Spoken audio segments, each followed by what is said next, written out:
আসসালামু আলাইকুম হেরে এভরিওয়ান, আশা করি সবাই ভালো আছেন। আর নতুন একটি ভিডিওতে সবাইকে স্বাগতম।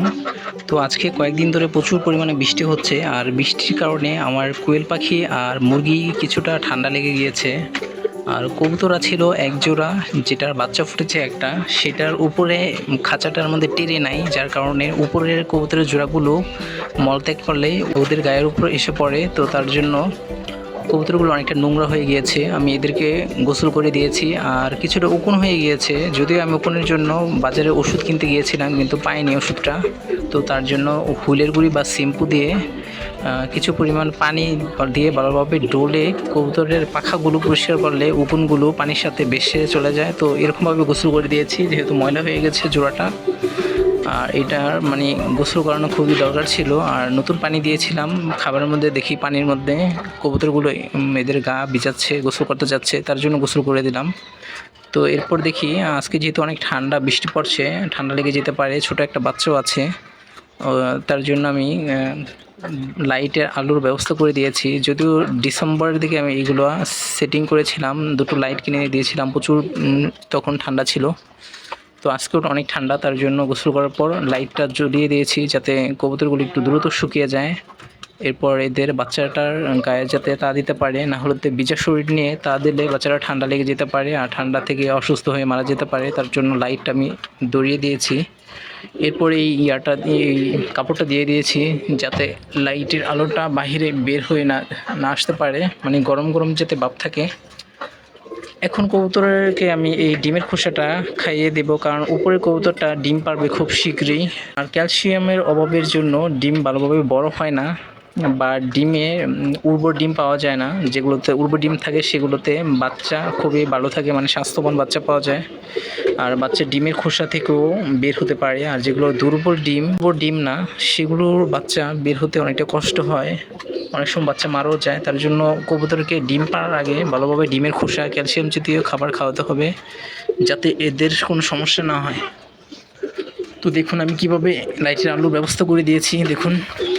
আর ছোট বাচ্চাটা আছে, বাচ্চাটা কিছুটা বড় হয়ে গিয়েছে, যেহেতু একটা বাচ্চা অনেক খাওয়ায় মা বাবা, শুকিয়ে যাবে, 15 মিনিট রাখলেই শুকিয়ে যাবে ভালোভাবে। তো এখন ডিমের খোসাটা দেখি, মুরগি তো ডিম পারবে খুব শীঘ্রই, এটা গুঁড়ো করে কবুতরকে দেবো। আর মুরগিকে দেবো না আজকে, কারণ মুরগিকে আরও সকালের দিকে দিয়েছিলাম একটা, ওইটা ভিডিও করিনি আমি, এক হাতে তার জন্য ভালোভাবে গুঁড়ো করতে পারছি না। আর ডিমের খোসা এক হাতে গুঁড়ো করলে অনেকটা হাতের মধ্যে কাটার মতো লাগে, আস্তে আস্তে করা লাগে এগুলো। এই যে কবুতরের জোড়াটা বসে আছে, এগুলো ডিম পারবে।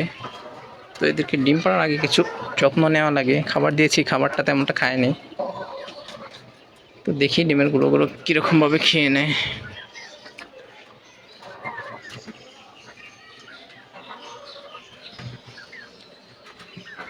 কুইল পাখিকেও কিছু পরিমাণ খাবার দিয়ে দেবো, যেহেতু এখন দুপুর দিকে তো এদেরকে খাওয়াতে হয়। 3 বেলা খাবার দিই কোয়েল পাখিকে, সকাল, দুপুর এবং বিকালের দিকে। কোয়েল পাখি একটা ঠান্ডা লেগেছে, অল্প অল্প করে ঝিমোচ্ছে বৃষ্টির জন্য। কোয়েল পাখিকে আলোর ব্যবস্থা করে দিতে পারলে ভালো হতো। তারপর তেমনটা ঠান্ডা না, মানে অল্প একটু দেখি বসে থাকে শীতের জন্য। খুবই পছন্দ করে, সবগুলো মুরগি পছন্দ করে। দেখুন কীভাবে মুরগিটা খেয়ে নিচ্ছে।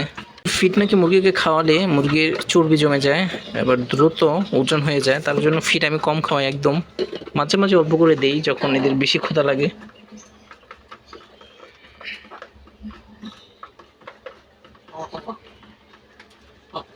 তো এই মুরগিটা এখনও ডিম পারছে না, আমি মনে করছিলাম কালকে ডিম পারতো, কিন্তু এখনও ডিম পারছে না।